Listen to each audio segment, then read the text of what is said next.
संघ के बारे में।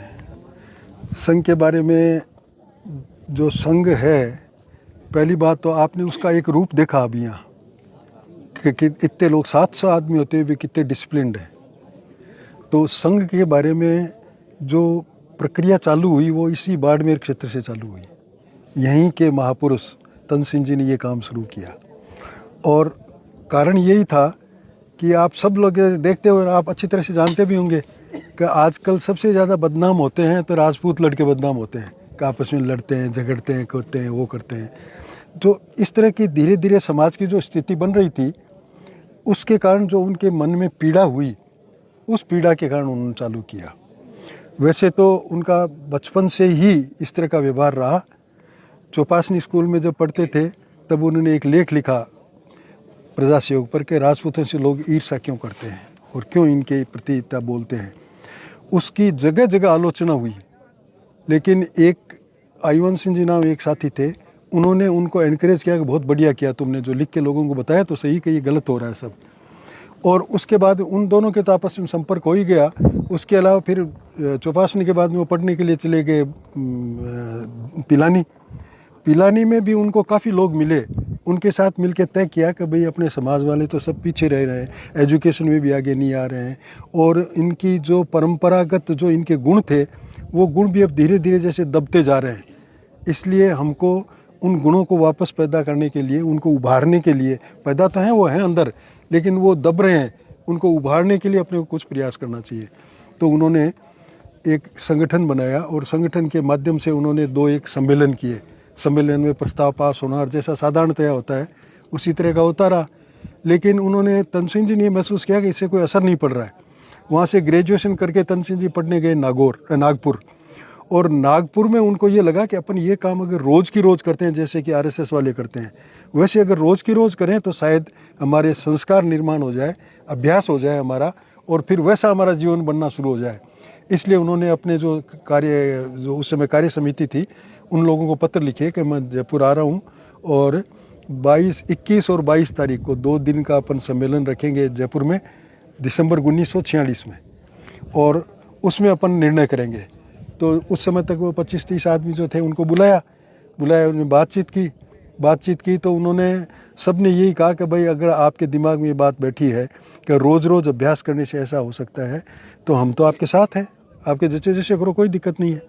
तब से ये 22 दिसंबर की बात थी। 22 दिसंबर को ये तय हुआ कि इसका नाम क्षत्रिय योग संघ रखेंगे, इसमें इस तरह से के काम करेंगे, रोज़ शाखाएँ लगाएंगे और शिविर लगाएंगे इसके। और 25 तारीख से जयपुर में शिविर भी प्रारंभ हो गया, 3 दिन बाद ही। 7 दिन का वो शिविर हुआ, उससे लोगों को बहुत जोश आया और उसके बाद ये धीरे धीरे प्रक्रिया चलती रही। जब ये प्रक्रिया चालू हुई तो ऐसा लगा जैसे कोई एक नया आदमी है जो वैसे बहुत ही गरीब परिवार से है, उसकी कोई पूछ नहीं, लेकिन वो अपने आप को कुछ बनाना चाहता है। इस तरह की गलतफहमियां लोगों ने पैदा की और विरोध भी खूब हुआ, लेकिन उन्होंने उस विरोध का डटकर मुकाबला किया। मतलब कोई झगड़े नहीं किए, उस विरोध की परवाह नहीं की, अपना काम करते रहे। तब धीरे धीरे लोगों के समझ में आई तो धीरे धीरे वो विरोध भी कम होता गया। एक बार की मुझे अच्छी तरह से ध्यान है, जयपुर में हम जिस समय ये कार्य प्रारंभ हुआ था उस समय एक समाज ने एक मीटिंग बुलाई जिसमें जितनी भी संस्थाएं थी उनको बुला के बोला कि भाई आप अपनी बात बताओ, आप क्या करना चाहते हो। तो उन्होंने सब ने अपनी अपनी बात बताई। जिस समय तनसिंह जी की बारी आई बताने के लिए, और जैसे ही वो माइक की तरफ जाने लगे तो एक आदमी दौड़ के आया और माइक को पकड़ के खड़ा हो गया कि नहीं, इसको नहीं बोलने देंगे, ये अभी सबके पता नहीं क्या बात फैला देगा, ये जहर फैला देगा, इसलिए नहीं बोलने देंगे। नहीं बोलने दिया। वही व्यक्ति बाद में एमपी बना, और जिस समय वो एमपी था उस समय हम उनको क्षत्रिय संघ, मैं उन दिनों पढ़ता था जयपुर में, तो क्षत्रिय संघ के एक कार्यक्रम में इनवाइट करने के लिए गया मैं। तो वो क्या बोलते हैं मैं सुनकर आश्चर्यचकित हो, मैंने सोचा वो पहले झगड़ा करते थे वैसे ही बोलेंगे कुछ। उन्होंने कहा भाई अब तो इस राजपूत समाज में एकमात्र कोई ऐसी संस्था है जिससे कुछ उम्मीद की जा सकती है तो क्षत्रिय संघ। और क्षत्रिय संघ का काम क्या है? क्षत्रिय संघ का काम क्या है कि अपने आप को निर्मल बनाओ। अपने अंदर अनेकों अवगुण हैं और उन अवगुणों को दूर करो, जो अपने गुण हैं उनको सार्थक बनाओ। क्षत्रिय का तो आज तक हमारी धार्मिक पुस्तकें हैं, हमारे संत महाराज हैं और जो इतिहास है वो सब ये बताता है क्षत्रिय तो पशु पक्षी के लिए भी अगर वो प्रताड़ित हो रहे हैं तो उनको बचाने के लिए भी अपनी जान देता था। अनेकों उदाहरण है ऐसे इस तरह के। और हम आज हैं जो आपस में लड़ने में लग रहे हैं या हम इस तरह का कोई काम कर ही नहीं पाते क्योंकि हमारे पास कोई शक्ति नहीं है। और शक्ति अगर होगी, अगर हम सुधरेंगे नहीं, असंस्कारी रहेंगे, तो हो सकता है वो शक्ति गलत काम में लग जाए। इसलिए सबसे पहले हमको अपने आप को संस्कारित करना है, अपने आप को निर्मल बनाना है, पवित्र बनाना है, और उसके लिए ये सारी प्रक्रिया होती है। अब आप देखा होगा आपने 700 आदमी यहाँ इस तरह से सारे कार्यक्रम कर रहे हैं, एक शब्द नहीं आ रहा है, कहीं से भी आवाज़ बिल्कुल नहीं आ रही है। ये डिसिप्लिन कोई आज एक दिन कहने से नहीं आ जाता है। नई जगह जाके अपन कहें तो ऐसा पार नहीं पड़ती है। अपन देखते भी हैं स्कूलों में सारे प्रयास होते हैं, लेकिन जिस समय कार्यक्रम होता है उस समय तो वही हो अल्लाह होता है, वही हो गुल्ला होता है। तो ये धीरे धीरे प्रक्रिया चली।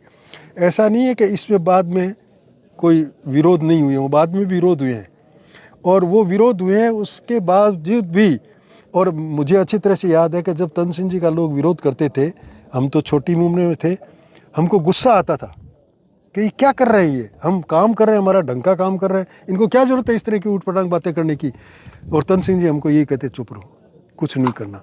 और आज तन सिंह जी आज नहीं है, उनके बाद में भी इतना लंबा समय हो गया, क्षत्रिय संघ बराबर चल रहा है, बढ़ रहा है, प्रसारित हो रहा है।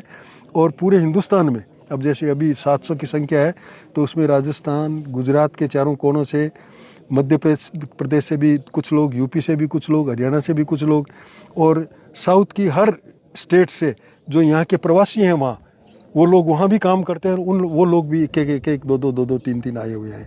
ये जो इतना विस्तार हुआ है, उसमें भी अब हम लोग भी ये महसूस करने लगे कि जो विरोध करते हैं वो तो अपने आप ख़त्म हो जाएंगे, क्योंकि उनका काम ऐसा है जिसमें भगवान सहायता नहीं करता, और हमारा काम ऐसा है जिसमें भगवान सहायता करता है।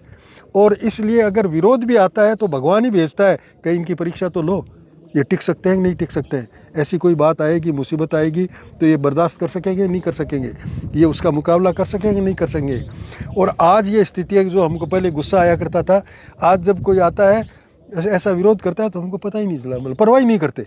और अभी भी बहुत विरोध होता है, हम बिल्कुल परवाह नहीं करते। जो कोई नई जनरेशन कुछ ऐसा करती है उसको भी हम समझाते हैं, देखो जो विरोध करे उसकी बात पूरी सुनो, उस बात में अगर इतना अंश मात्र भी सच्चाई है तो उसको दूर करने में लग जाओ और उनका धन्यवाद दो। और अगर कुछ भी सच्चाई नहीं है फिर भी वो विरोध कर रहे हैं तो भी उनको धन्यवाद दो कि हमारी सहन शक्ति को बढ़ा रहे हैं वो। इसलिए इस तरह का वातावरण धीरे धीरे बनता जा रहा है, और इस तरह से बढ़ते सब आ रहा है। सामाजिक दृष्टिकोण से क्षत्रिय संघ का अब लोग मान करने लग गए।